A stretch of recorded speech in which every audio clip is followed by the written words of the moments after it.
Hi అండి, నేను మీ Dora junior. Baby food beetroot upma అండి.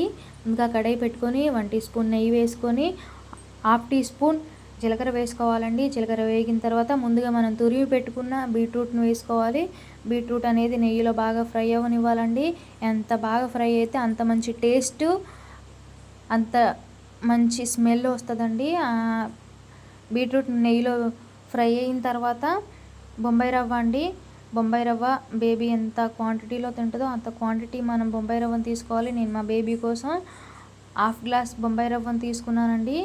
ఆ బొంబాయి రవ్వను అలాగే బీట్రూట్ని నెయ్యిలో అంతా బాగా కలిసేలాగా కలుపుకోవాలండి. బొంబాయి రవ్వను కూడా నెయ్యిలో ఫ్రై అవ్వనివ్వాలి. ఫ్రై అయిన తర్వాత తగినన్ని వాటర్ పోసుకోవాలండి.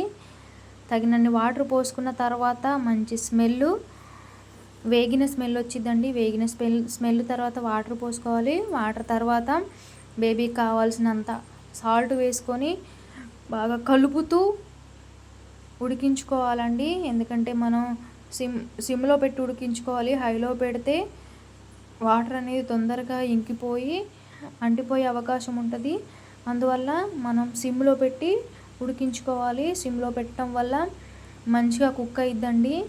మూత పెట్టి కాసేపు ఒక 5 మినిట్స్ తర్వాత చూస్తే బీట్రూట్ ఉప్మా అనేది చక్కగా ఫ్రై అయింది. బీట్రూట్ అనేది కూడా రవ్వలో చక్కగా కలర్ కానీ టేస్ట్ కానీ చాలా బాగుంటుందండి. కలర్ అనేది అబ్జర్వ్ చేసుకుంది బొంబాయి రవ్వ.